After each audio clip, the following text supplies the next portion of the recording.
Gauntlet number 2. Flake alongside my good friend Charcoal, Charmer, Chamber, Charger, Charcuterie, Charlemagne, and Blanche de Chambly. Which of these do you prefer? Tannin Grace. That's what I prefer. Tannin? The Tannin Grace. Share is also fine. Okay. I'll accept anything that starts with the ch or a sh because you threw in the charcuterie, so whatever. I did. Yeah, the Chattanooga Choo Choo is here with us. Tannin Grease, we'll say. That's your new nickname. Nice to have you on board, friends. Welcome. We've got another match for you. The round of 8 is wrapping up shortly, but we've got one hell of a banger. It is Nathan Crawford on Briar versus Josh Lau on Dorinthia. I know that Dorinthia is getting another look these days. It's definitely one of those heroes that plays very uniquely. Lots of attack reactions and such. In terms of this hero here, Charmer, what is your experience with Dorinthia? Because this is a hero I haven't touched, but I've played a lot against. All right, so I've got a couple of different experiences with Dorinthia. First and foremost, my most prominent experience is just dumpstering her because I play a lot of Bravo, and I feel like that matchup is just really good for me. But the few times that I have actually played the hero, I've actually enjoyed it. I think she's a lot of fun because there are plenty of decision trees. I know you mentioned the attack reactions. I think most people immediately think of reprise, that idea of punishing your opponents for blocking from hand. But there's also a fair amount of just kind of going tall with the non-attack actions to buff your weapons. Obviously, Dawnblade can get out of control, so sometimes you can start an inertia, right? A snowball. If you get a couple of really good early turns and your cheap attacks are for 4, 5, 6 with those counters, then you can go from being a very kind of defensive and reactive style of warrior to a very, very powerful offensive juggernaut. And, some of the new Steel Blade cards have really helped with that game plan. And then the only other experience I have, and I don't think this is the case because I only see the regular Dawnblade in Josh's list, but there are some versions floating around playing the other version of Dawnblade, because if you stick counters on that, they never come off. And so sometimes I have ran into that, especially at like locals at Blitz, and then you're like, uh-oh, I've made a giant mistake. I can't just sacrifice my hand to get rid of all these tokens. Now what? But this is just going to be traditional Dorinthia, and I'm looking forward to it. Yeah, let's take a look at the list here. Josh Lau playing on Dorinthia again. Nothing really all that spicy other than the fact that, hey, we've got a fat 8-pack of Steel Blade Shunts. So there's 8 damage merely by defending against a weapon attack. But yeah, you're spot on here. I mean, this list is basically all combat tricks. It's all surprises. Nothing to see here, nothing up my sleeve, and then bam, they nail you. In terms of attack actions, a 3-pack of Command and Conquers, and deep down into that list, there's a Pursuit of Knowledge, just in case. Why not? Yeah, sometimes you just want the extra card. There's a lot of things that you can do with it. Dorinthia is a bit interesting because you want to do a little bit of everything. So Dorinthia is at the most scary, in my opinion, when you've got that 4-card hand with Arsenal, because you can lead with a non-attack, maybe throw in the attack reaction, and then follow up with something that maybe buffs your second attack as well.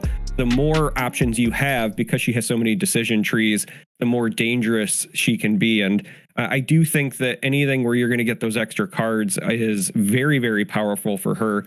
And that's kind of the game plan when you're on offense. But the reality is, everything blocked for 3. This can be a very defensive hero. Sometimes when I play against Warrior, I feel like they just have never-ending equipment because the amount of armor they start the game with is also incredibly solid. And I'm curious how that's going to match up into this list by Nathan Crawford in particular, because this is also a very defensive list, and we can't defend against each other forever, right? Somebody's going to have to crack through the massive blocking power of the other one, and I want to see how that plays out. Let's take a look at Nathan Crawford on Briar. This list has kind of been a boogeyman for certain other lists out there. It does have some, these loops, these infinite loops, these evergreen loops that can create a situation where you don't get fatigued. But I don't think that fatigue necessarily is what's on the menu here. But this is a list that's just basically lots of 7 for 3s, and all of the a lot of the non-attack actions here are meant to be blocking for 4. So it's basically you're turning your hand into just this myriad of of defense reactions that against something like Dorinthia, you're not necessarily gooning them in the defense reaction phase, but when all your cards can potentially block for 4, like that's a pretty tall order for Dorinthia to get through. Yeah, one of the interesting bits about Warrior in particular is that sometimes you gain value by forcing your opponent to overblock because they expect reprise effects. However, Nathan Crawford's Briar list will likely naturally overblock. This is a deck that's kind of designed to make every hand be an Enlightened Strike with the card to pay for it and 2 Sink Belows. Just rinse, repeat. Like, that's the essence of what this list does. And so against a deck like Dorinthia, you might feel bad at first because your 4 blocks might not get the full value if you're just blocking what I call the Naked Dawnblade, right? Just the 3, you're losing a little bit of value, but it kind of doesn't matter because you want to overblock against her anyway, and you're going to force her to expend cards to go up over these big 4 blocks. And like I said, both of these decks are very defensive, and I'm curious how each deck is going to try to go over the top of the defensive power. What are the break points? That's what I'm going to be paying a lot of attention to as the match develops. Well, let's take a look at the match right now. It is Nathan Crawford on Briar versus Joshua Lau on Dorinthia.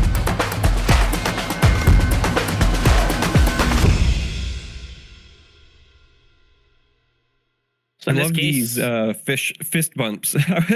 I'm sorry, you started talking and I was like, oh, I guess I should stop speaking. But I was just going to say, I love these webcam fist bumps because they're so awkward. They go through space and time, Charmer. Don't worry about it. And awkwardness seems to be your superpower. It's okay. We'll get through this together, my friend. I think we're going to be in it for the long haul. I don't see this one wrapping up anytime soon. Lots of equipment block available for both players. Josh Lau has just this beautiful set there. Now he is running the Null Rune Hood here, and I think that's the right mission because you can create rune chance, and you don't want to give your opponent just a free pass on a particular type of damage because in that case, well, you're just going to be creating rune chance and swinging. But we're gonna fire this one off. It is Dorinthia versus Briar, defensive Briar, not that typical big mountain Briar. This one's a whole different ballgame. Yeah, one of the other equipment choices that I want to highlight is Lau is running Tunic instead of Courage of Bladehold, which tells me Lau knows that this is a matchup that's going to go the distance, and you're just going to be getting the value from the resource on the Tunic over and over and over and over, and that's going to trump the value of the 1 extra health, but also the activation on Courage for a single turn. Now, here we see Nathan starting off with creating the rune chant, but also swinging. A lot of times with Briar, it's pretty common to see just the rune chant, maybe arsenal something and set it up. But I think Nathan is comfortable with presenting 7 because, again, it's an awkward break point. And if you filter cards, it's not a big deal. Well, it was a Cryptic Crossing, and it was paid for the right way. And the Cryptic Crossing needs a non-attack and an attack. If an attack action and a non-attack action card were pitched, first time it deals damage to the hero, they discard a card, you draw a card. So this is a way to kind of entice Josh to have to block it. And there's no go again on it necessarily, but there's a rune chat involved. So it's potentially 3 cards to deal with this one attack. And if Josh is holding on to cards that he very much covets, this might be a difficult thing for him to take because you don't want the Cryptic Crossing to come through. You don't necessarily want to get gooned on damage early. These turn zeros are basically ways to filter your hand. Lots of players actually, Charbert, don't even attack on turn 0 because they don't want to give their opponent a way to filter out the cards they don't want. Yeah, so was able to actually eat a Command and Conquer there. Relatively big deal. You also end up with the card in Arsenal, and we're now going to see Lau come in with the Dawnblade. No non-attack actions paid for ahead of time. So at this point, you're just kind of fearing potential attack reactions. Again, I like to call this the Naked Dawnblade. And this is, in my opinion, the scariest opener that Dorinthia has outside of the combo turns. Like, obviously, things like Glistening Steelblade, for example, is a really big deal. But if you're not starting with your big openers, just starting with a Dawnblade is the scary spot to be in because you don't know how to block effectively or if you need to overblock. Here, Crawford just lays down a 3 block, so we're kind of waiting to see how Lau responds. And it looks like it's with a Rout.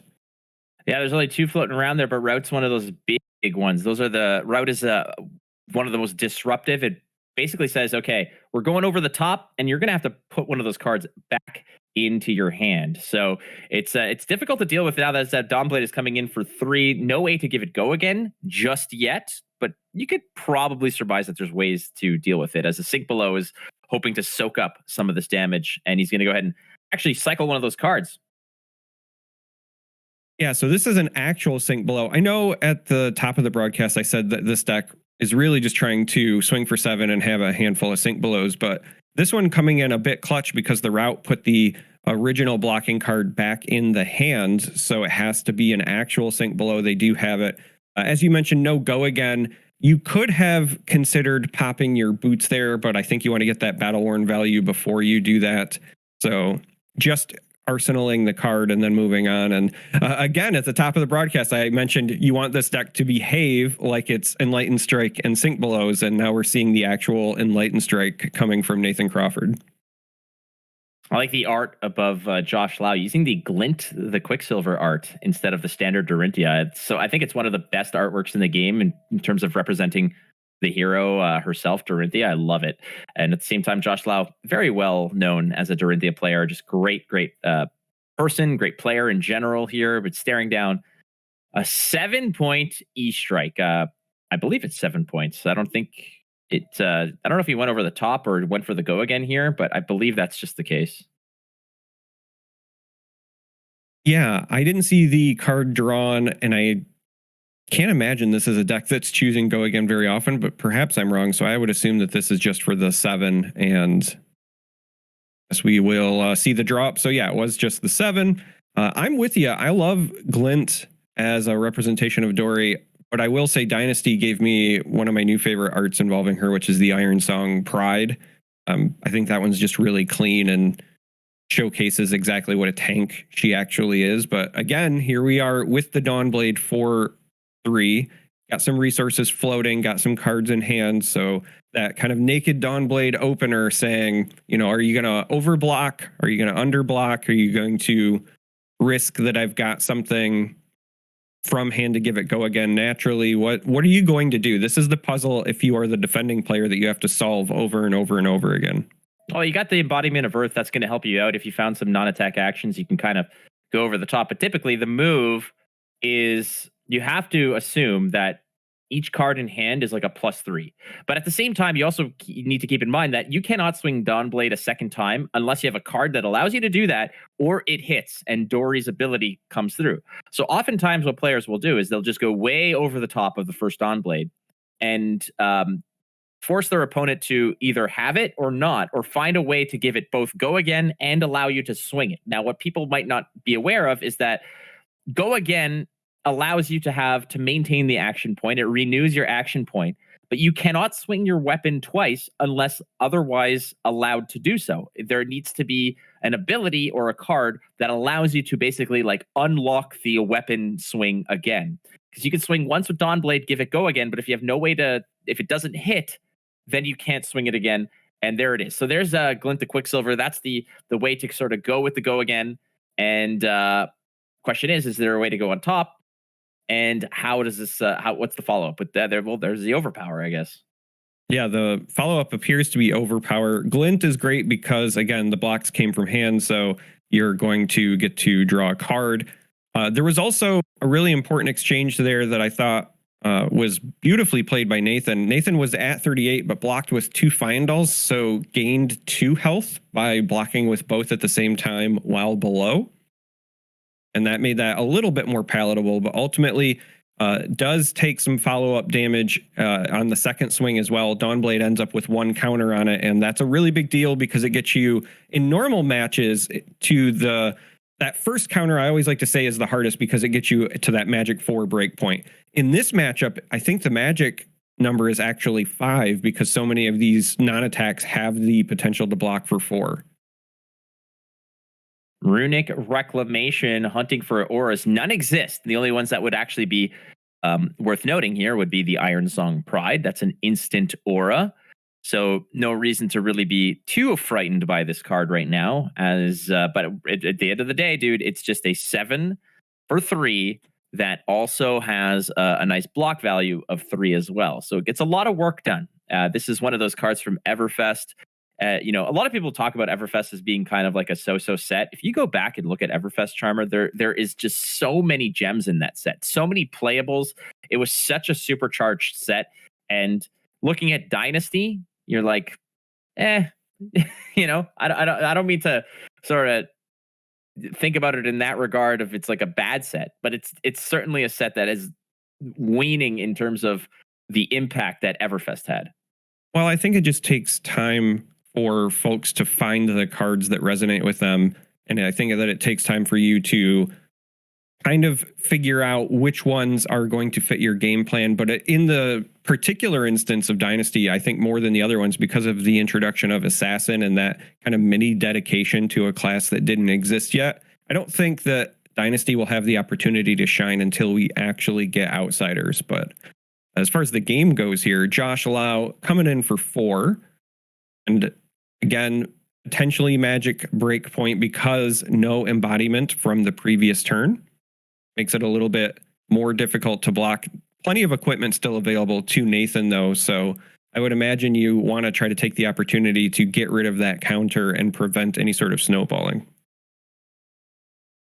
4 on this. Maybe you just toss your whole hand. Like at a certain point, those Dawnblade counters are pretty gross. You can't let them sort of run away from you. You have to put some stuff in front of it. It looks like at this point, that is this round's on me. That is only blocking for 3. There was no embodiment of Earth. So just soaking damage here, there might be a situation where he's kind of baiting out an attack like an attack reaction where he might have a sink below that he can just go ahead and throw on top of it. Unfortunately, in this case, Josh Lau says, no, I'll take the damage. I'll keep the card and I'll keep the counter as well. Yeah, I think that's the right move by Josh, not even knowing what the card in hand is, just extending you to potentially that 5-card hand, knowing the counter sticks around. That's a pretty big deal.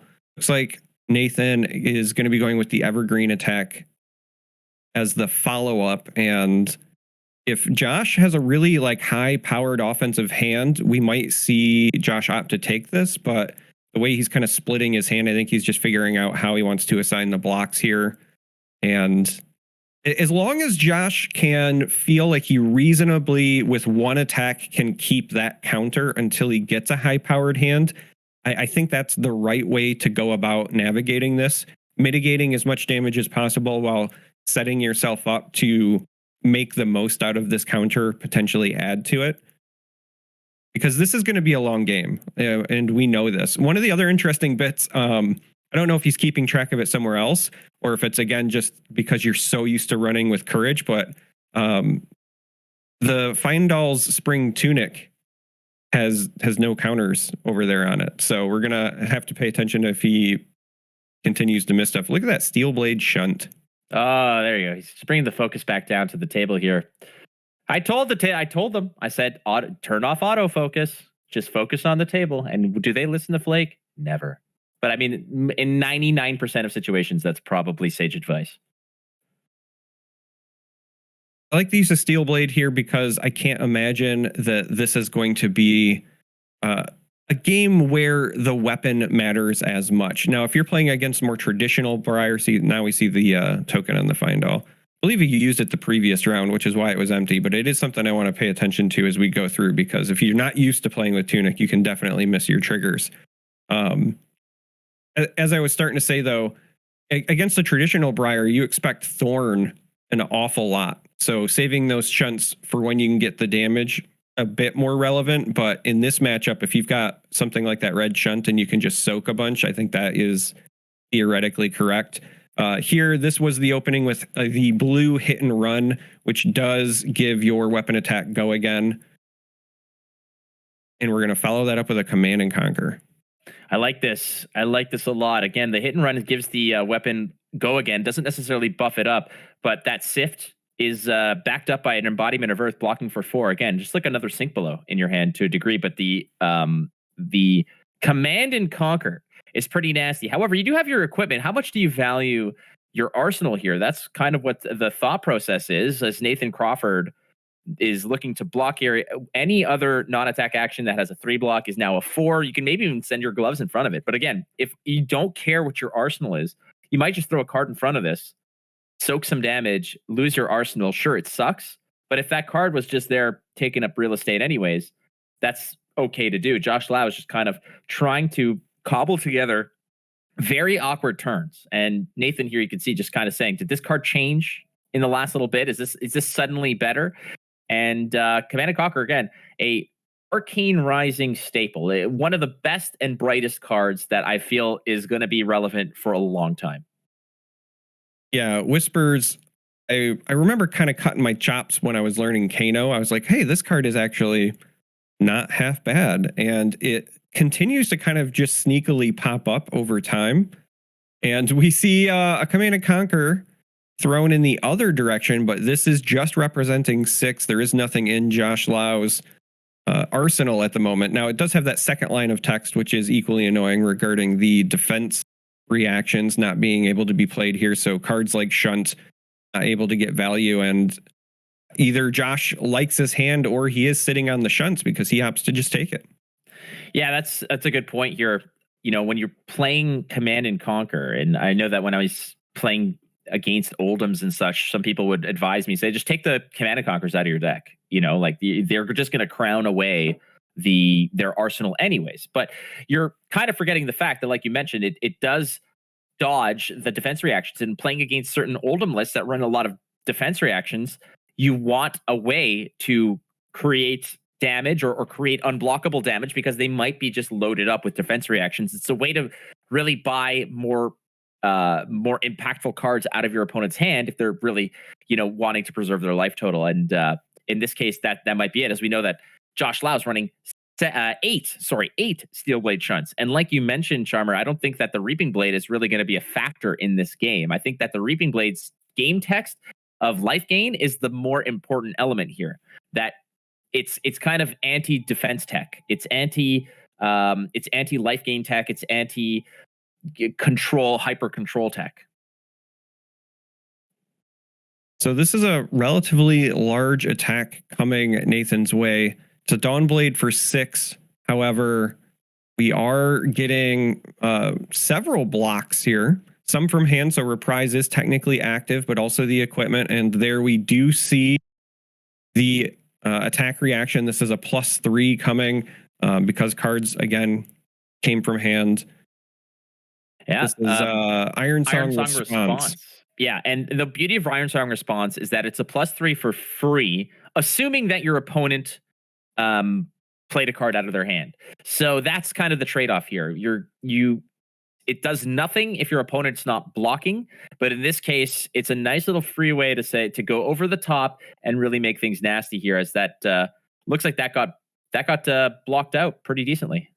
Yeah, that soaked up another sink below. So the actual defense reactions are slowly being kind of churned out of Nathan. And that might be something that's very relevant as the game goes on, because yes, all these cards block for 4, but if you can get rid of the actual defense reactions, it's going to make Josh's decisions for how to navigate things a little bit easier. And we're back to Enlightened Strike. I know I kind of jokingly said it, but it is kind of funny. We just keep seeing Enlightened Strike and Sink Below, and that is exactly what this deck wants to do. I mean, ultimately, you're either blocking for 4 per card, and then bottoming a card for 7. It's essentially the E-Strike Sink Below combo that this list is looking to do. 7, again, is such a nasty number. It requires 2 cards and still tickles through. What the whole mantra of this deck, what this deck is looking to do, is create embodiment of Earth tokens, because you want to have your deck basically be blocking well above rate. And in this case, Josh Lau letting 1 damage through might not be the end of the world.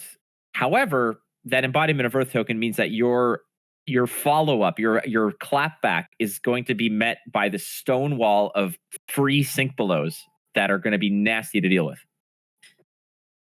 Yeah, I remember when I was first looking at this list, and I thought it was rather interesting because many of the attacks that this version of Briar runs don't have traditional on hits. And I thought, if it's just 7, and I know we say that a lot because it's funny to say, oh, it's just 7. 7 is not a low amount of damage by any stretch of the imagination, but the thought is if it's just 7, it makes my decision easier. But the reality is the on hit that's relevant is the embodiment, right? So every attack in the deck always threatens that embodiment. But on the other side of things, I have to point out this is one of the cards that I was most excited to see how Josh was going to utilize. This is a pretty big deal. So Glistening Steel Blade hits the table.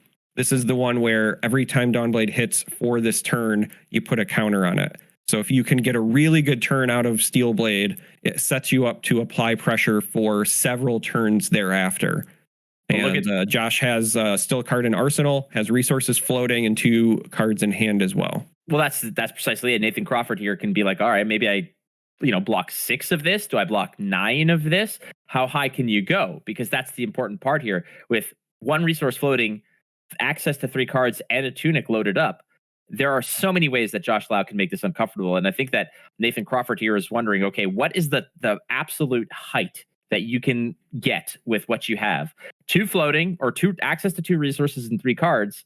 One of those cards can pitch for another. So are you blocking 6? Are you blocking 9? Are you blocking 10 potentially? Is route going to just ruin your day? There's 2 in the list and one's already been played early on.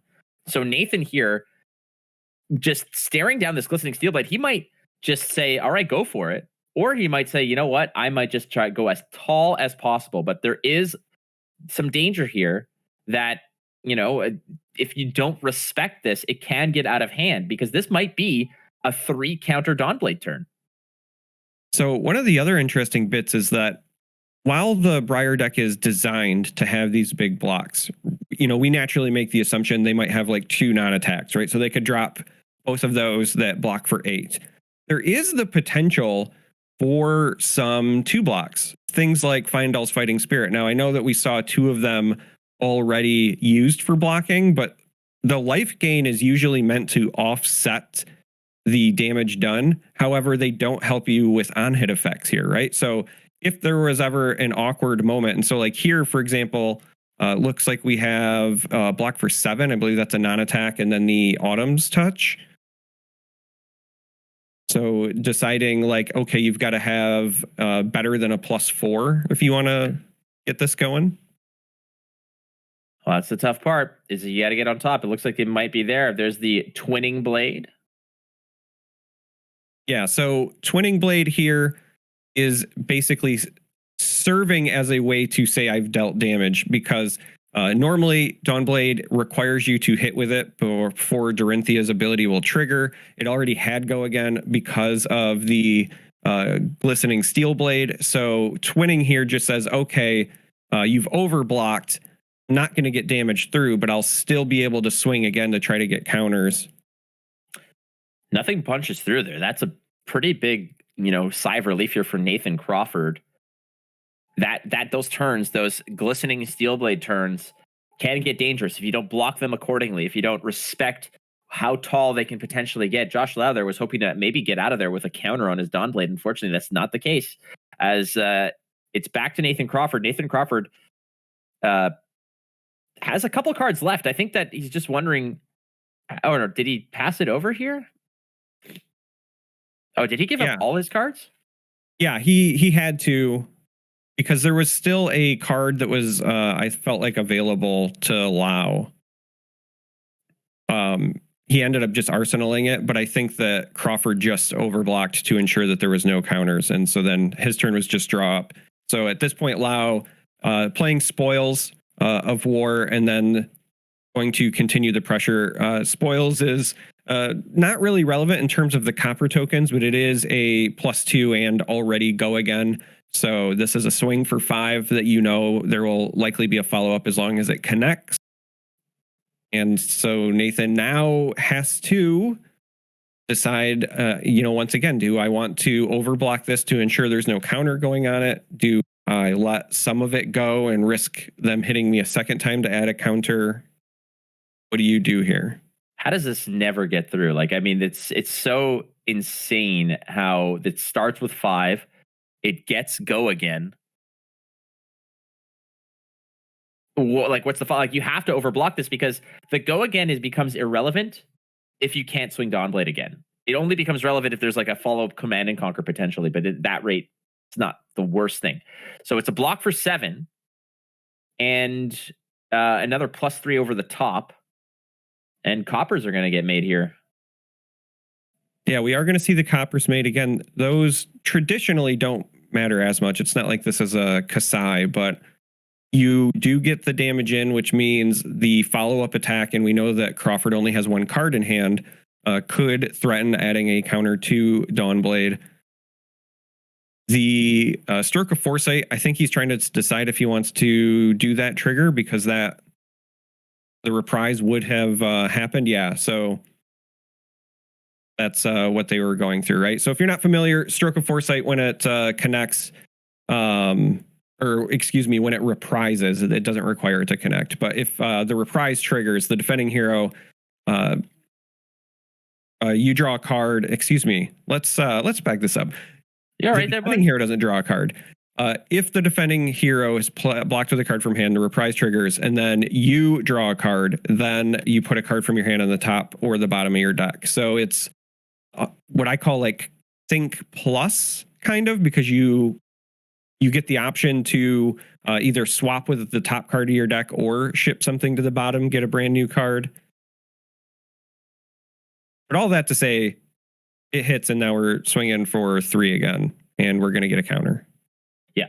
And yeah, the counter is the important part here, is that Dawnblade now is 4. So the breakpoints are online. In terms of actual equipment block, you can kind of close out one of those breakpoints with the Spellbound Creepers. You do have the Crown of Providence still online for Nathan Crawford. Unfortunately, it's one thing if it's like a snatch that's coming in, you 3 block and throw a Spellbound Creepers in front of it and feel good about it. You know that Josh's deck is like 80% combat tricks. It's all about the hocus pocus. So what do? You don't want to send equipment there to die a horrible death that is basically irrelevant. You know, it's 1 life, sure, but it's the on hits that matter. As right now, this Dawnblade is, again, in that scary position. Now it's a 4, and it's got 2 floating, and you've got 3 cards in hand plus an arsenal. So Josh Lau has so many different ways to just kind of make this party go a little bit more ape, as it were, because Nathan Crawford, it's not about, what's on the surface. It's what's hiding behind the shadows. Well, the really interesting bit is on this particular attack, Crawford also doesn't have an embodiment. So as I was saying before, normally you get Dawnblade to 4, and that's when things start to get awkward because of breakpoints. Against this particular Briar, I think the magic number is 5. However, you've got this window of opportunity if you're Josh, because there's no embodiment on the table. And actually, Josh has done a pretty fantastic job throughout this match of making sure there's not many embodiments. He has utilized Warrior's strong defensive capabilities to kind of ensure that the embodiments are not there on the key turns. And as you said, lots of cards in hand, card in the arsenal, resources floating, and you've already got this Dawnblade swinging with a counter on it. A bit of an overblock here, but again, it's coming from hand, so you almost have to, because you're fearing reprise. And I think we might even see Spellbound blocked and activated here potentially, or maybe just blocking. No, they're just blocking out here because the block here right currently is for 6. You want to get to 7 to maybe snuff out one of those 3 over the tops. And then maybe you have a sink below in hand to sort of like soak up the rest here. You don't want to give your opponent an option to just freely go over the top. You're telling your opponent here, you either have 2 cards to sort of go over the top of this, or you've got something like Route that's going to kind of ruin our day. But there it is. So we're showing both right out of the gate. Yeah, so we've got the Out for Blood, that's the +3, and then the next attack will also get +1 because of the reprise triggering, and then the Overpower as well. So this is quite a bit over the top. It's not even just a little bit. Like, this is a straight up +7, and then the next attack this turn is going to get an additional +3. Nasty, nasty, nasty. No resources necessarily to go ahead and swing the Dawnblade again. But I think at this juncture, maybe it was just, hey, let's just get rid of some of your life. Like that's also part of the objective here. It's not just about building the most nasty Dawnblade as you could, with all the bells and whistles. You got tassels on it, spinning rims, the whole 9 yards. You just want to get that life total down to 0, as the Runic Reclamation here is, again, another 3 cost, 7 attack, no auras on the board, but it's still pretty nasty. Yeah, it's, as I said, just 7, but threatening the embodiment, which is very relevant, especially with your Dawnblade at 4. A lot of cards available to Josh. And for some reason, pointing to the copper tokens there. But I think Josh might be considering taking this. He hasn't been doing the traditional, like, split my hand into 2 piles sort of thing. So he must really like what's in his hand, perhaps trying to have this big follow-up turn where you crack back. I have also noticed that they've been kind of playing with their life totals a bit as far as when to gain health from the Reaping Blade. We saw the Findall's block earlier, and then Lau took some damage to ensure that when he pitched Heart, he still gained health because he was below. So getting around Reaping Blade. But this is just straight up, Josh must have really liked his hand. Starts with the naked Dawnblade, but it is still swinging for 4. And you got 1 resource floating, 3 cards in hand, and the arsenal. And so now Nathan has to play Psychic, right? What are you most worried about here, and how do you plan for it? Well, planning for it oftentimes is just in these situations, you can dump your old hand, and then Josh Lau just has the same hand going into the next turn and pitches and swings Dawnblade, and it's the same scenario. At a certain point, you kind of have to call and let it happen, right? It's nasty, it's gross, you're going to take some damage, but if you do want to get back into this game, you have to eventually just take your vitamins and move along. Naked Dawnblade, I believe, starring Leslie Nielsen. It's I believe one of the lesser known movies starring Leslie Nielsen, The Naked Dawnblade. Surely you can't be serious about that. Oh, I can. And don't call me Shirley. Thank you. We'll be here all week. Yeah, exactly. And the chat goes wild. Hey, now, this is going to be a long matchup.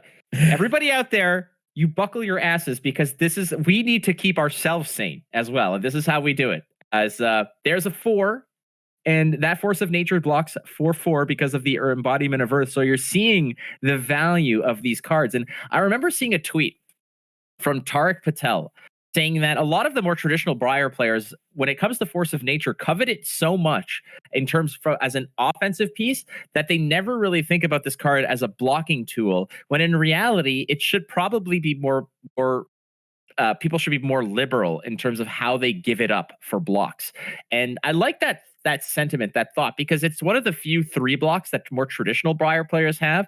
And in this case, for Nathan Crawford, that's precisely what it is. It's blocking fodder.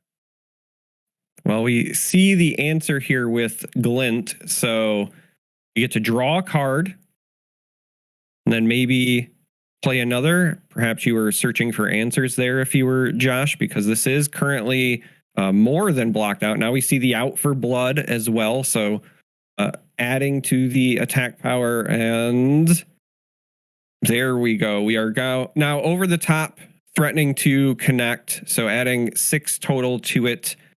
And as you said, that force was already blocking for 4. So doing a lot of work, but we're up to 10. And now we see the sigil in response.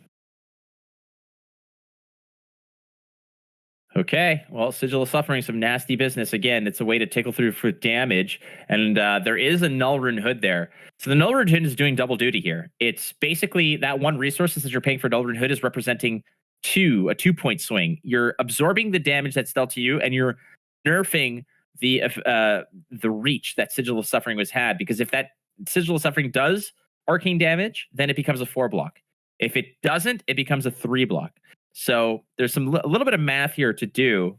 And I've played games, especially in Limited. Tales of Aria Limited is like my favorite format, Charmer. And having a Sigil of Suffering and watching your opponent just kind of not realize. And if you have something like, if you have a way to deal with it, which in that format you don't, it can kind of catch your opponents off guard when you do finally kind of deal with the arcane damage. Oh. So this is a rather interesting exchange.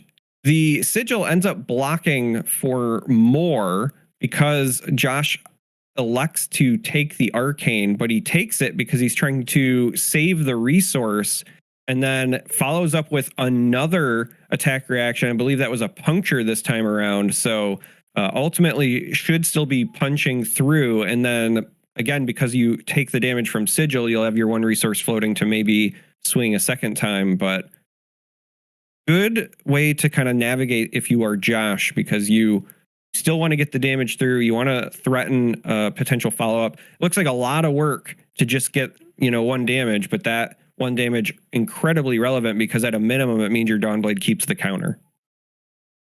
Working it up. And this is one of those situations where again, like you said, a lot of work was done to get it through. However, that Dawnblade now is massive. It's starting to grow. It got some work through. It's still at 1. Josh Lau has really thrown everything in the kitchen sink at Nathan Crawford, and he's just waiting to draw the kitchen sink, and maybe he can toss that into the pot as well. But that Dawnblade here, once it gets to 2 counters, 3 counters, it's basically game over because you're pitching or you're throwing 2 cards in front of it just to deal with it the old-fashioned way, and then all the combat tricks come into play. So maintaining a defensive posture against Dawnblade to keep that counter from growing is such an important aspect here. And Nathan Crawford is going to have to give up a lot of cards in order to just maintain the game state and keep that Dawnblade from becoming a nightmare down the road. Once that Dawnblade hits 2 counters, 3 counters, it's probably lights out. So this is another potentially really big turn.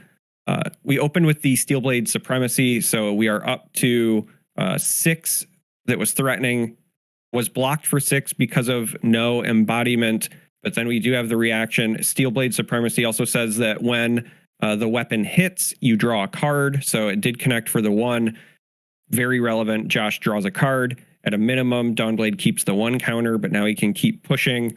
And if you can get, as you said, just that second counter, I've been saying, I think the magic number is 5. If you can get this Dawnblade to 5 so that it takes more than 1 card, because that's what this Briar list is built on. It's just built on being incredibly card efficient, just above rate every turn. But if you can get to the point where above rate still isn't good enough, I think you can start pushing the damage through.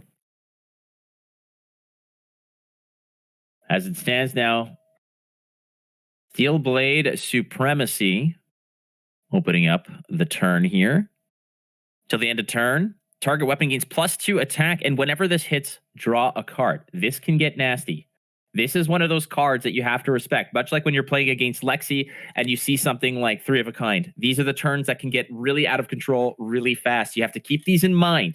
Art of War turns for Fi. You got to know that it's going to hurt. And when you see a Steelblade Supremacy, this is one of those cards that basically telegraphs that this turn can become really, really nasty. The cards you have in hand right now, Nathan, those are all probably going to get tossed in front of all of these attacks.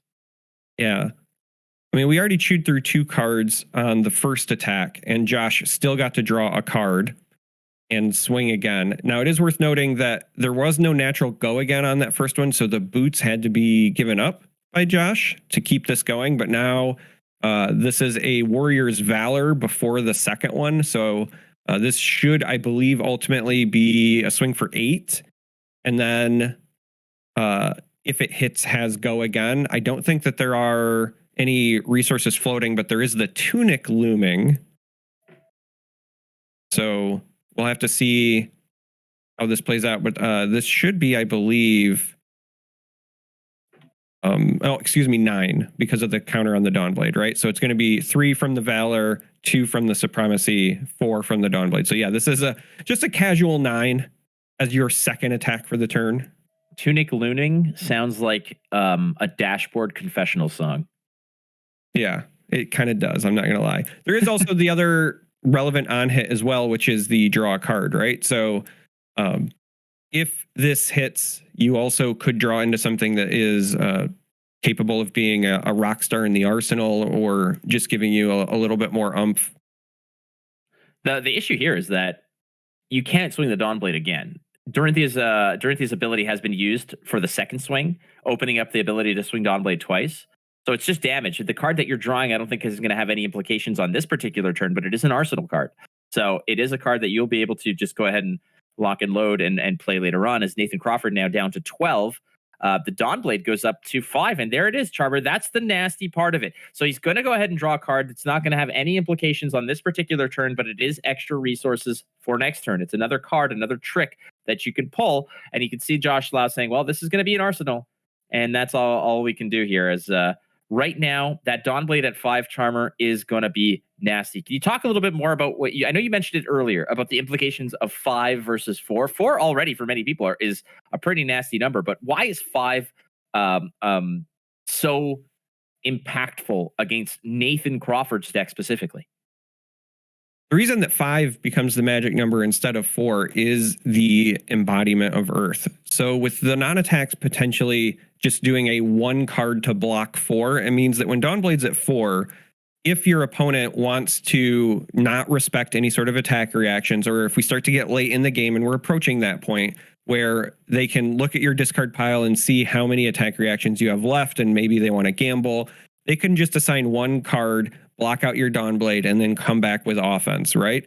The moment that you go over a 1 card block for Dorinthia, then you start to threaten peeling more than 1 card or ensuring your tokens stay on the Dawnblade. And if they stay, that means you're leaking damage over and over. You start to win this war of attrition. And so it might not seem super flashy to just deal that like 1 extra damage a turn, but it's incredibly relevant because it adds up over time. It's damage that is getting through while also maintaining your game state with the Dawnblade.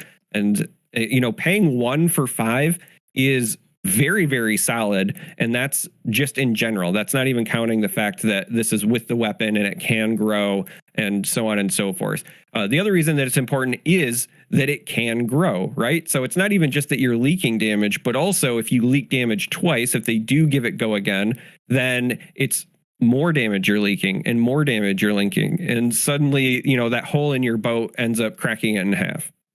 What we missed there was one of the greatest tag teams of all time. I'm not talking about the Dudleys or the Hardys. I'm talking about Command and Conquer into Red Pommel with the wonderful the help, the run-in by the Tunic value there. So the 1 blue pitch was able to go ahead and toss out not just a Command and Conquer, but damn it, we're throwing a Red Pommel on top of it, blowing up Josh Lau's arsenal, peeling a card away from him as well. The important part here, though, is that that Dawnblade, like you mentioned, is at 5. Josh Lau down to 9 health here. Nathan Crawford does have a little breathing room, but I have been in positions where I thought I was safe and I let the Dawnblade go through mainly because I had the lethal in hand. It was a guarantee. It was a sure thing. And then suddenly Dawnblade for 4 became Dawnblade for like 10. And then that's the nasty part of it as well. And Nathan Crawford also needs to be aware, Charmer, that there's a card out there called Iron Song Determination, which gives your weapon +1 attack and dominate, and it costs you nothing. You just play it, and suddenly the Dawnblade becomes nasty. So if you're in a situation where that Dawnblade's coming in for 5, dominate, 6, dominate, whatever, and you can only throw 1 card in front of it, if your life total's low enough, it'll just blow you out. It doesn't need a second swing. You'll just pile onto that 1 attack and get the job done. There's a reason why Josh Lau only runs 1 Iron Song Determination. It's because that's the card that you want to sort of finish the game out with. I don't know if I've seen it pitched yet or whatnot, but Iron Song Determination is kind of like a closeout kind of situation. Yeah, that's definitely something that you fear. But in terms of scaling the Dawnblade, the other thing worth noting is we've only seen the 1 glistening steel blade, I believe, so far. And so if your Dawnblade already has counters and then you play the card that lets you turbocharge the counters, you could be scaling your Dawnblade to a point where it doesn't matter how much Nathan Crawford blocks, his hand still won't cover it, right? So Dawnblade currently swinging for 5 by itself. If we get to the point where Lau can play a glistening steel blade and it connects both times, at a minimum, that's 3 more counters, right? So then you're looking at Dawnblade swinging for 8 just off of 1 steel blade. That's absurd. So here we're going to see another glint. So you get to draw a card. Maybe this is just about, digging for more tools to see if you can punch through. What a great card. Glint is so good. Yeah, we're both on the same train of thought here. It's give the attack, go again, and just draw a card. It just replaces itself. And if you're playing it at the attack reaction step, maybe that card you draw is another attack reaction that you can go over the top of whatever's going on here. As right now, it's 8 that's blocking the attack of 5. So any 3 over the top is not going to get the job done here. It does have go again, but it's not unlocked, as it were. You've got the fuel, but you don't have the keys for the car at this rate, because that Dawn Blade is going to be locked up unless it hits. And Josh Lau might be looking over here saying, all right, what do I have left? How deep can I go here? And unfortunately for Josh Lau, he has to connect on this hit if he wants to swing again with Dawn Blade. And if you're committing Glint to Quicksilver, it's probably because you suspect you have a way to get over the top of this 8. You need 4 here. Yeah, you need something, that's for sure. Because as you said, unless this connects, or perhaps the Glint was also just digging for another Twinning Blade. But as you had pointed out, the attack has go again, but Dawn Blade doesn't have the ability to swing again unless the Dorinthia hero ability triggers. Or again, if you had drawn into something like Twinning Blade, but instead we see the buff, excuse me. This is a Singing Steel Blade, I believe. It is giving that weapon +1, as you can see represented on the orange dice there. So that the Dawn Blade is now 6 attack going through, but it's the reprise effect that's going to have the most impact here, as it allows you to go ahead and search your deck for an attack reaction card, banish it face up, then shuffle your deck. So this is what you need to get over the top of that 8. Singing Steel Blade gets you up to 6, and now you can find something that puts you over the top of the 8. You find the 9, as it were, you punch through, and hopefully you have enough resources to go ahead, swing again, and pressure like crazy. Nathan Crawford here is facing a very dire circumstance, because that Dawn Blade at 5, like Charmer mentioned earlier, is very, very dangerous. It's very difficult to block. And when cards like Singing Steel Blade allow you to just go ahead and tutor out the right recipe, the perfect ingredient to make this a delicious sort of dish of revenge that Josh is going to be serving to Nathan, you best believe it ain't going to be cold, because this Singing Steel Blade, this Dawn Blade, is on fire. So interesting choice here. It looks like they ended up getting an Iron Song response. I think they had an Out for Blood at one point that they were considering getting, but the Iron Song is free. Perhaps that is, part of the reason that we are making this determination. This Iron Song determination? Perhaps. I also was wondering, perhaps we were going to see something like a route as an option as well, just because it would have put one of those cards back, and that would have essentially ensured that it would have went through. I know we've seen one played.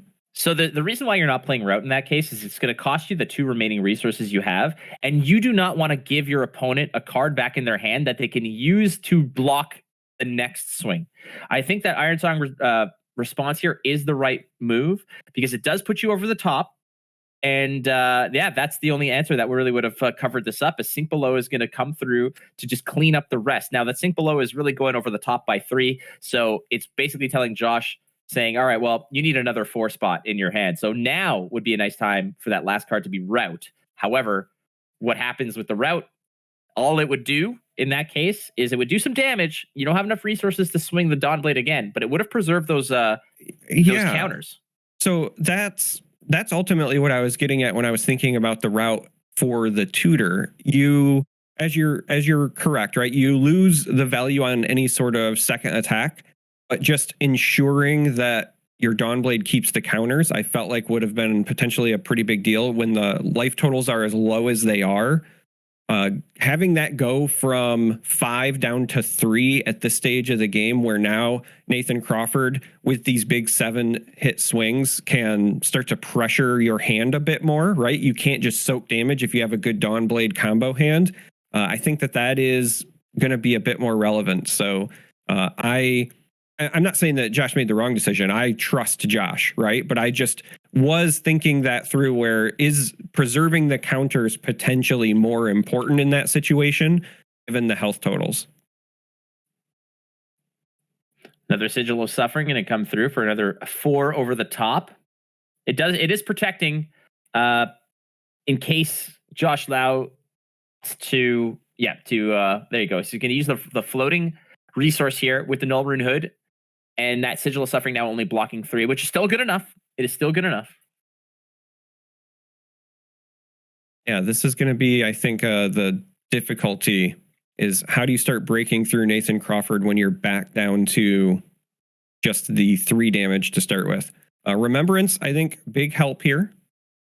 You know that this game is going to go long, so you might as well go find some of your better tools. Looks like we're just getting all of the non-attack actions that buff ahead of time. Sometimes those are good enough. It's just that it's not a surprise, right? And Dorinthia is all about kind of catching your opponent off guard, punishing their blocks. Sometimes efficient blocking is efficiently blocking things is such a very important strategy and skill that you can learn in Flesh and Blood, and making sure that you're doing things the proper way. You don't want to overblock when you don't have to, and you want to make sure that you're getting the right numbers in front of the right attacks. What Dorinthia does is just punishes your opponent for not being able to see into the freaking future. Like, that's basically what it is. It's like not having X-ray vision. Cool story. I'm going to punish you in a really nasty way. And oftentimes, like cards like Route, for example, which are Welcome to Wraith super rares, as it were, that rarity a long time gone. He's only running 2 of them, but they're so powerful. And I think the reason why is that, yeah, they're 2, they cost 2, but they're so powerful, you don't need more than 1. Because typically, if you're routing your opponent, you're often routing your opponent to win the game, or you're routing your opponent to just put the game so far out of reach that they're playing catch up because your Dawnblade is now a behemoth. So one of the other things that I wanted to point out regarding the Remembrance targets, cards like Warrior's Valor and Spoils of War also essentially naturally give Dawnblade go again. You still need to connect so that the Dorinthia hero ability triggers, but both of them give the attack go again. Spoils of War just outright, Warrior's Valor if it hits, which is the only relevant part anyway. And I think that as this game goes along, as you're looking at the sizes of the deck, right? If you get to the point where Crawford tries to fatigue you and starts trying to run like an evergreen loop or something, you can set it up so that you then force him to block and maybe give up some of those pieces because the health totals are low and perhaps you can't afford to let the Dawnblade swing a second time, right? So I think that might have been part of the consideration for picking those, because they, even though they leave nothing to the imagination, they threaten the biggest turns right out of the gate. Josh Lau on 4 health right now. Nathan Crawford at 12. But again, one slight disrespect of the Dawnblade, and that could be lights out. Nathan has to really, really respect this Dawnblade every single turn. Some of those, in my career in Flesh and Blood, my eyes were open to Dorinthia, not in Classic Constructed, but actually in Limited, in Draft, because it was a hero that I didn't know how to play, so I always didn't care about drafting Dorinthia. I didn't even care about learning Dorinthia, and that's on me. But playing against a Dorinthia in a draft and just seeing the capabilities of what that Dawnblade can do, it really puts you up against it, because sometimes you let it through and it'll punish you. And in Blitz, when you have such small life totals, one big hand can really end it for you. And if you don't have constant pressure against the Dorinthia, then you're kind of lost. But at this rate in CC, you have life as a resource to kind of allow yourself to regain momentum and start attacking back. The problem is that those on hits from that Dawnblade become problems down the line as it continues to grow. More counters are placed on it. So eventually that disrespect to the Dawnblade comes back to bite you in multiple ways. And that's what Nathan Crawford is up against right now. Is, he's done a good job of making sure that Dawnblade hasn't been a 3 or 4 plus counter, monstrosity, and being able to peel the 2 counters off of it the way he did. But still, like as you see here, it's just a 3. But look how he's respecting it and throwing so much block in front of it. Well, I mean, that's kind of the beauty of the game state, is at this stage, when you're at 12 and Josh is at 4, if you feel like you can just block this out. So now we have the Overpower coming, and we're going to have a card come from Arsenal. So I believe that's the run through. Should be a +2 as well. So this is going to connect, but I was going to say, if you're Nathan, then you can, throw out a couple of cards and then still have enough to swing for 7, right? However, 2 cards not enough here.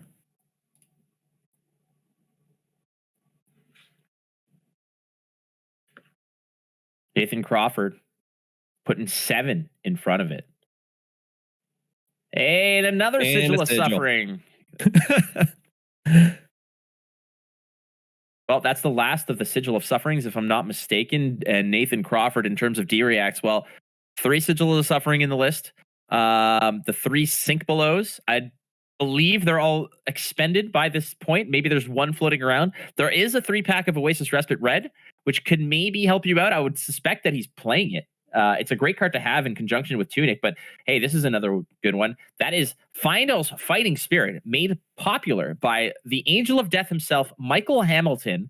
Now, this is a card that likes to it takes advantage, or it gives you a little extra bonus if you're playing below your opponent's life total. But Nathan Crawford at this rate is just saying, hey, I'd rather have this life discrepancy and not gain a life than what the alternative is. Like, this is perfect for me. I'll send the 7, pitching the blue and drawing up.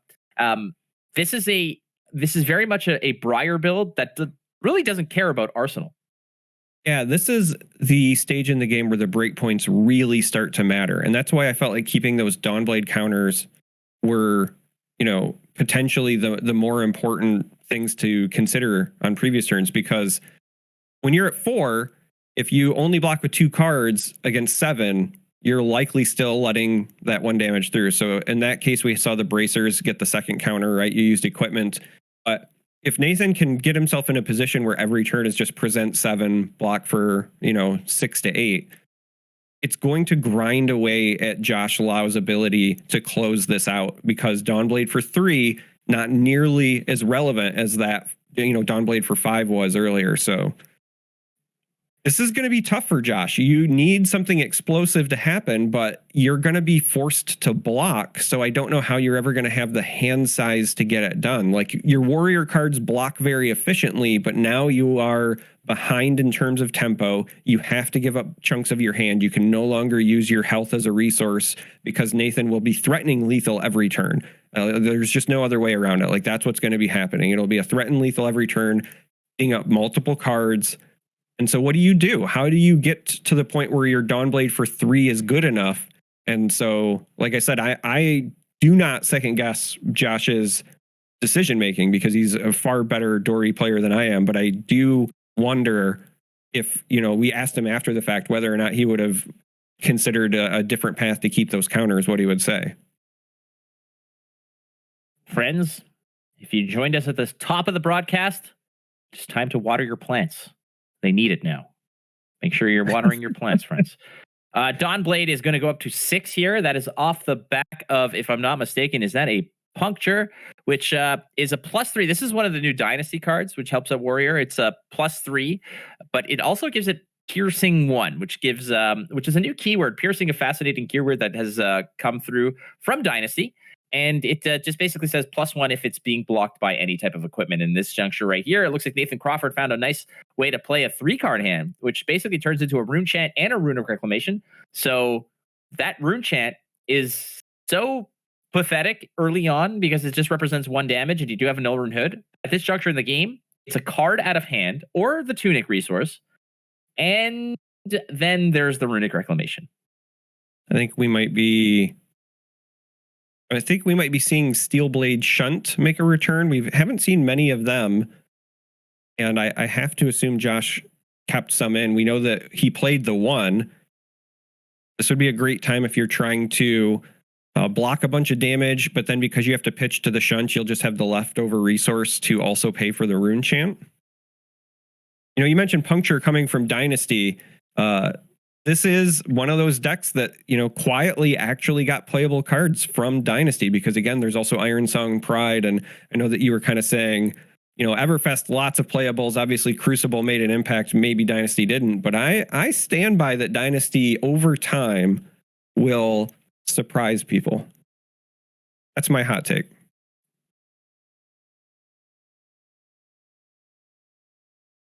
This game, dude. This game.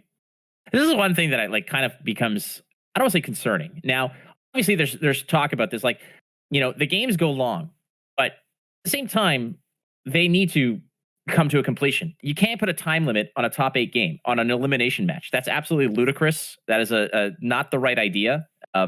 Because how does this end then? This is like a conversation, and I get it. Like a lot of these players, there's stakes. There's something at hand here. You can't just put this to a tie because then what happens? There's no resolution to the match. You cannot have a time limit on an elimination game.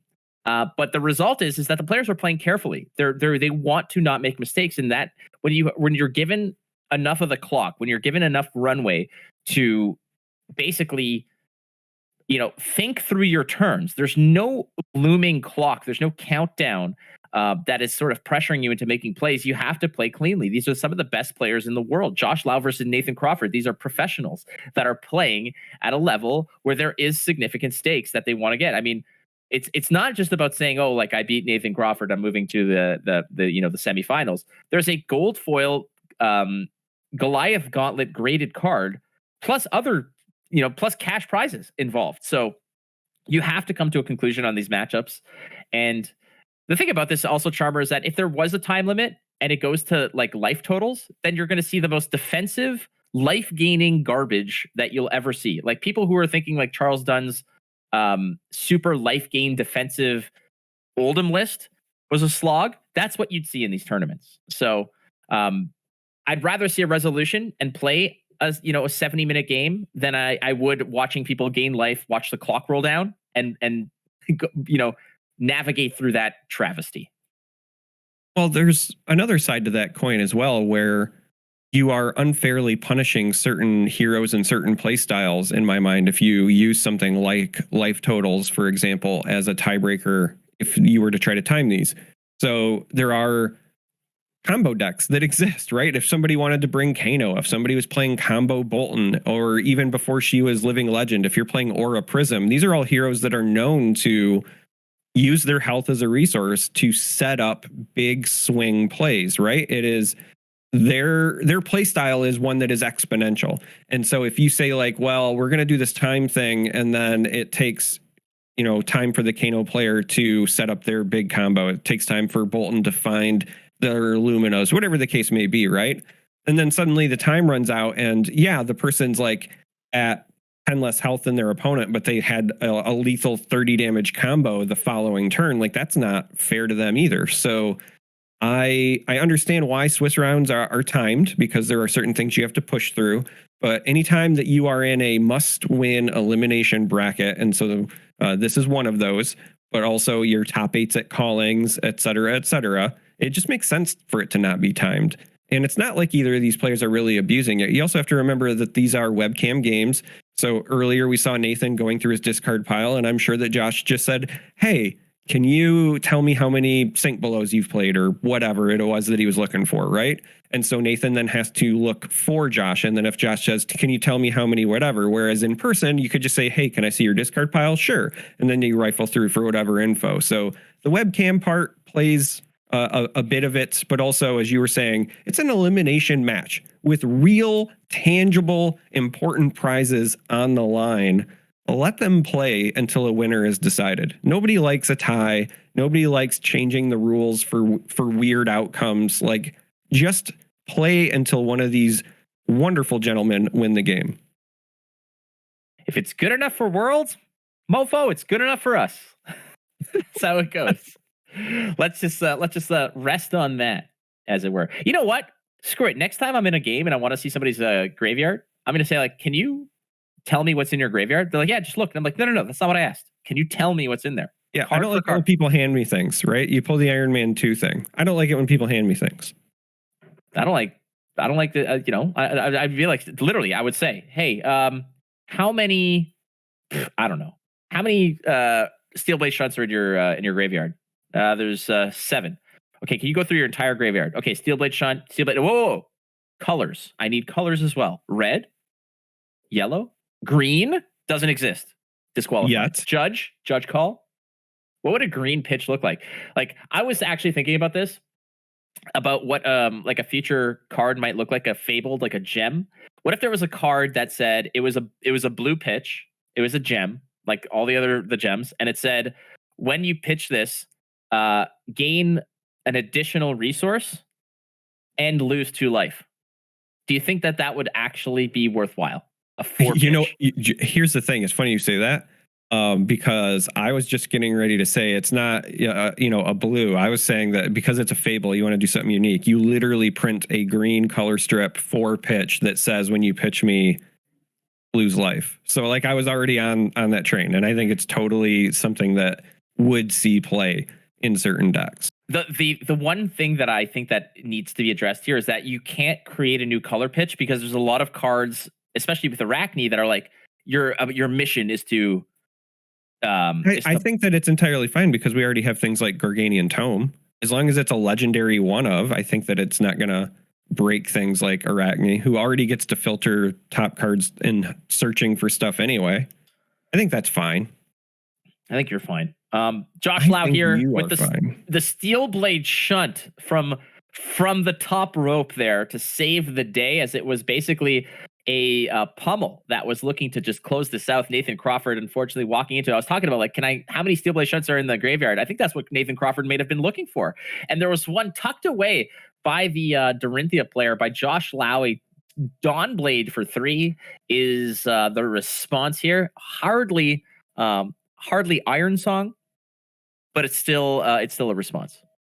Listen, I'm attacking for half your health. And when you phrase it like that, it's way more impressive, okay? It's all about the relativity. Wondering now, I mean, Iron Song response here, which puts 3 over the top, is not good enough necessarily to close the game out. However, it's not bad. If we're talking about what cards he has access to for free that can go over the top, Iron Song response, I think, is one of the few. You there? He asks. And big thumbs up. Love it. I love it. This is the fun part about it, is that when players kind of interact with the camera and such, and it's just a lot of fun to see them and how they know they're on camera. And this is the one thing that moving forward with some of the major tournaments, Charmers, I want to see more interaction. I want to see more glances at the camera. I want to see more reaction and emotion from the players. It's just so much fun to see them be aware that people are watching and sort of play to it as well. You mean like when they use an intimate token over and over and over again because they know it's on camera? The intimate token, when they purposely look past the one that is spelled correctly, they put the intimidate token aside and pull out the written down intimate token. Mm-hmm. That is a Realm Games battle hardened. That's where that was birthed. Yeah, that was a good time. But I will say, I have now been inspired by Josh Lau. I am going to take a sheet of paper with me to my in-person games that just says "you there" on it. And when my opponents start to slow play, I'll hold it up.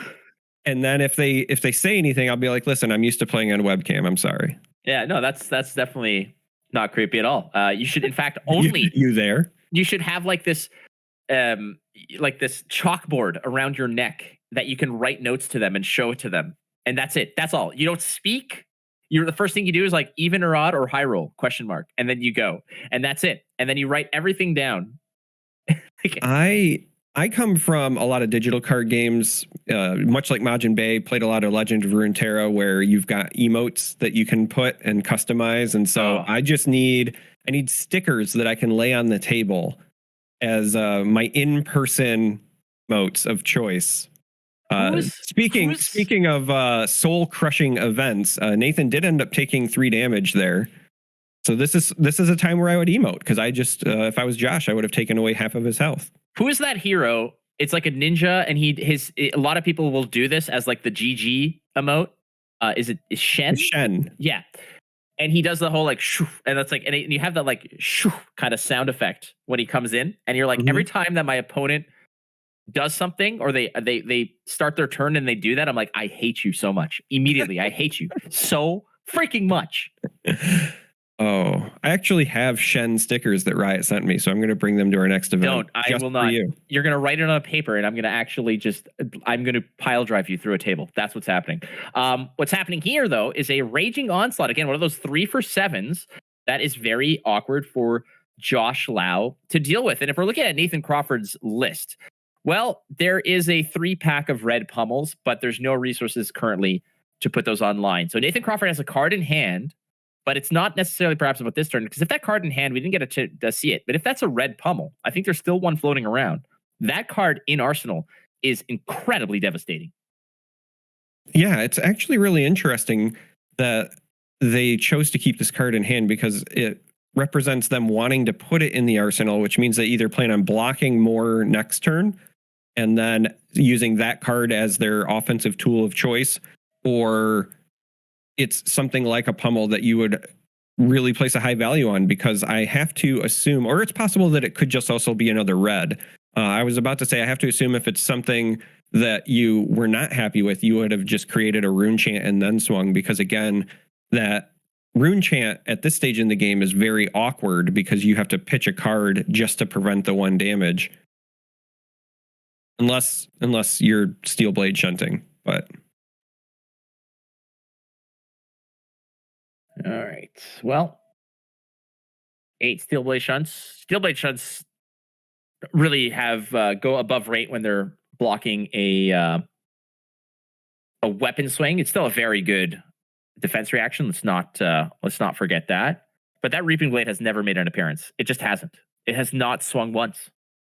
Not once. And why would it? You're playing against somebody that you know is going to keep in the shunts anyway, because you need the extra blocking power. And so until you've seen all of them go away, there's kind of no reason for you to swing with it. In fact, the only situation that I even envision Nathan considering swinging with it is when Josh has used all of the shunts and Nathan has a turn where he has to block with his entire hand and he just wants to tunic swing for 3 to get a card out of Josh's hand, for example. Like, that's the only time I would ever envision him even attempting to swing with that thing. But Josh does give up the tunic there because, again, 7 being that awkward break point. And when you're at 4 health, every little bit matters. But by saving a card using the tunic instead, we get to start things off with the Spoils of War. And this is one of those cards that we know Josh got back with Remembrance. 5 attack, Spoils of War, making that Dawn Blade formidable. The problem here is that giving up the momentum in this matchup can be devastating. Nathan Crawford wants to throw 2 cards in front of this and perhaps swing back with another 7 spot. Now that the tunic is gone, Josh Lau doesn't have access to that recurring resource point every 3 turns. 1 floating, 5 attack card in arsenal. This can be dangerous for Nathan Crawford. And Josh Lau, looking at what that one resource can represent, well, it could be a +3 for puncture. It can be you can maybe an Iron Song response even can just be thrown out there to go +1 over the top. You put a counter on it, that's fine. Oh yeah, the Pride, Iron Song Pride, the Iron Song Dynasty Pride, card, the Dynasty card. That set that was lackluster, but somehow the cards continue to be relevant. Here, no embodiment, so this appears to be a block for 6 at the moment. It's blocking for 6. So there's the combat trick. Out for blood out of the arsenal. And what this does is it gives your weapon +3. If there's defending with a card, this chain link +1 on top of that. So it's a +4 effect here, bringing Nathan Crawford down to 1. The +1 is on your next attack this turn. So out for blood. Out for blood is just the +3. Otherwise, it would have been lethal. If there was any way for Josh to swing again, then it would have been even more dangerous. But yeah, Nathan does go down to 1. Josh now has to answer the Enlightened Strike. This is a really big deal for Josh because now every attack has the on hit of death. And when you have a deck that is full of attack reactions, you are going to put Nathan in an awkward spot from here on out as far as blocking goes, because as you had mentioned earlier, all the sigils are gone. Pretty sure all the sinks are gone. So the ways that you can respond after your blocks are declared, they just kind of don't exist if you are Nathan Crawford. Also, I believe we still have 1 route floating for Josh. Route is basically what kind of just ends the game here, because you need to go on top and on top again. It's a 2 card. It's a 2 for 1, which is so good in any card game. You talk about 2 for 1s. I mean, it's a game ender because you can't go on top again because all of your defense reactions are gone. Like I said, there's no more sinks, no more sigils. So they're going to put a card back, but also you can't add more blocks at that stage. But here we have the Naked Dawnblade, aka the Leslie Nielsen special. I like that. The Leslie Nielsen special.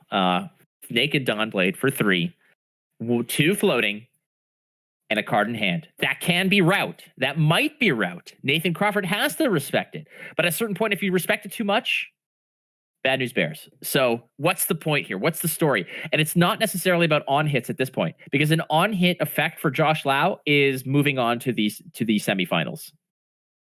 Yeah, the on hit is death. And as you pointed out, if it is a route, it is super dangerous. That means Nathan would have to correctly say that's a route and put his entire hand in front of it.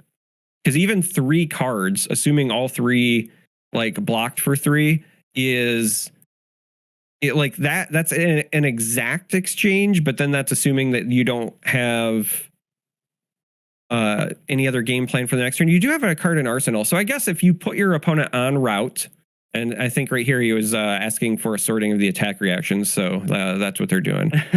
But I think if you're putting him exactly on route, depending on what your hand is, you could just jump 3 cards in front and then save your 4th card as pitch for the card in arsenal. Look what I got. Look what you have. What's left? I think he's saying, show me the reds. Stop messing around. Show me all the nastiness. What do you have that can, there mess are me up? So there's one route, and that's the one we saw played very early in the game.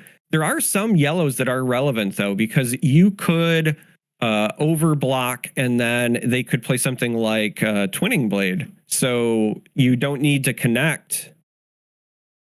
But Twinning Blade, I guess if you don't have the natural go again, though, and you've already used your boots, Twinning Blade doesn't get it done either. You'd need something like Twinning Blade and Glint like together. Right. But if you don't have resource, like it's possible.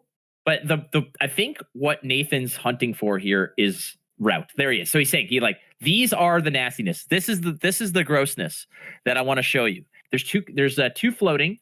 I think there's 1 card left in hand. Yeah, it's just the 1 card. So that's what I was trying to think. I think you hit the nail on the head. Outside of route, it's got to be like Glint into Twinning Blade if you want to continue to threaten damage. But you don't have those cards. Like I think you've got 1 card left in hand if you're Josh Lau, right? I think he blocked with 2.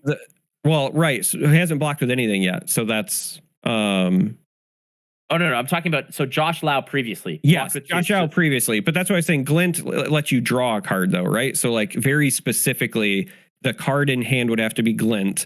And then your thing would gain go again, but you draw a card from the Glint, and then you could Twinning Blade as well. So then swing again. But for all intents and purposes, the real threat is route, right? Like this is the story here. For those wondering what's going on over here, it's a very critical juncture of this game. It is Josh Lau presenting a Leslie Nielsen special, the Naked Dawnblade, with Nathan Crawford at 1.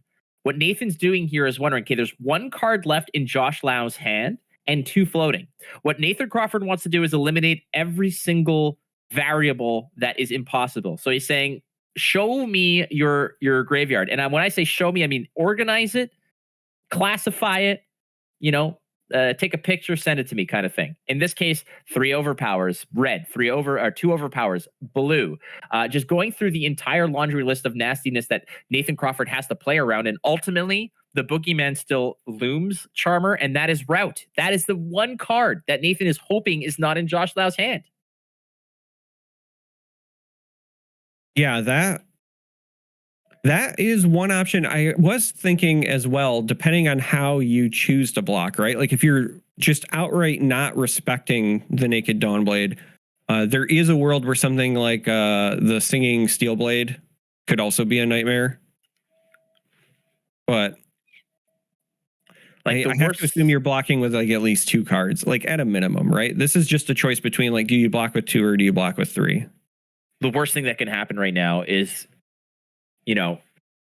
Nathan Crawford knows he has to play around a combat trick. It's not a matter of, do you have the Razor Reflex or do you not? The entire deck is Razor Reflexes, that is the entire deck. It's all a bunch of +3s over the top, +3s over the top. Nathan Crawford has to wonder if he's got like the supercharged, Razor Reflex on steroids, which would be Route. Route is a 2-for-1 card. But the problem here is that I think Nathan is thinking, if you have it, you win. But if you have it and I respect it, you're not going to play it. And then I gave you my whole hand and I have no follow-up. And then Josh Lau has a full hand and that's game over. I think Nathan Crawford just has to take the gamble here and say, you have it or you don't. And I have to come clean on you here. The problem is, I think that even though Nathan Crawford has, a full grip of hand, a full grip of cards, Josh Lau is firmly in command here. Firmly in command.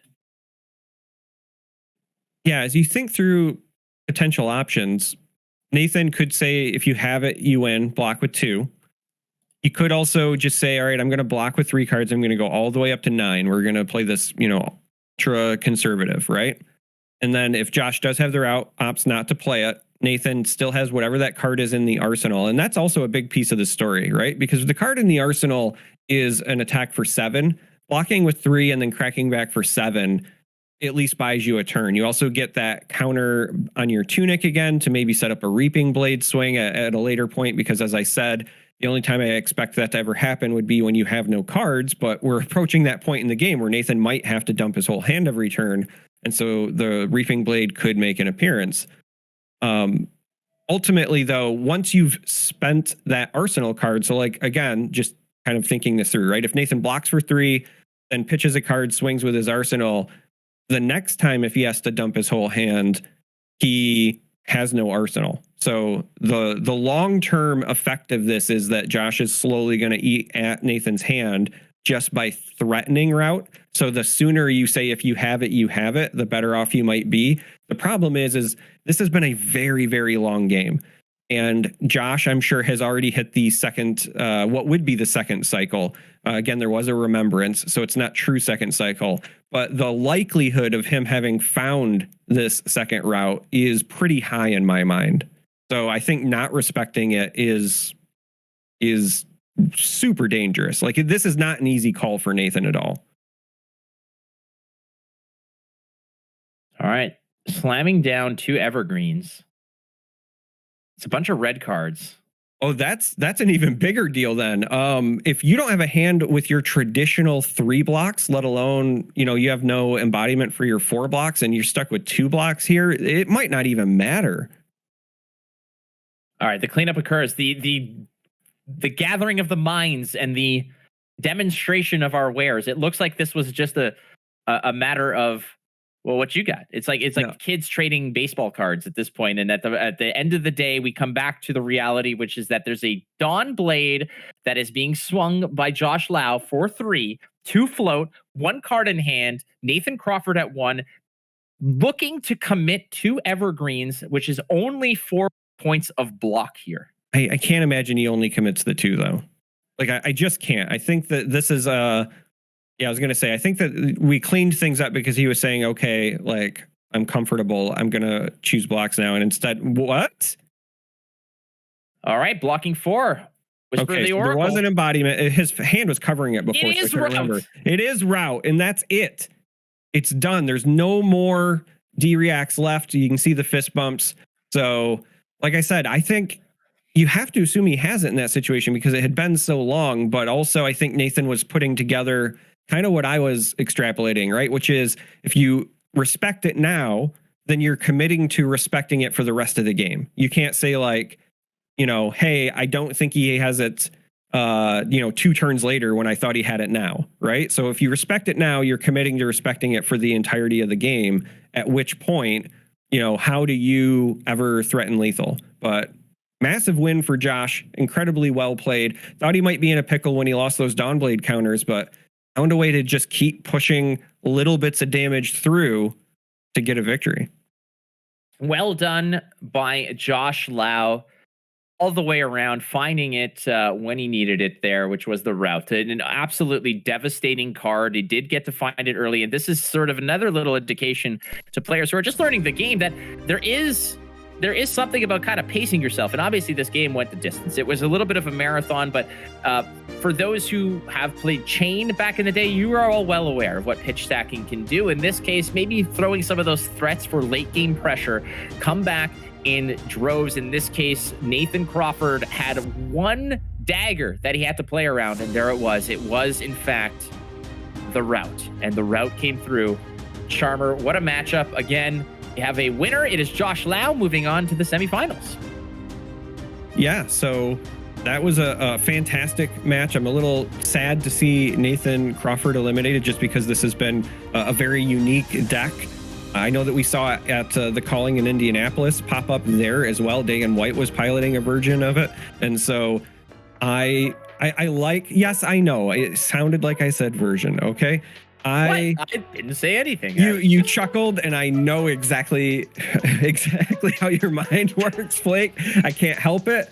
I haven't had enough coffee, and I apologize. But look at this hot tub of coffee I have going on.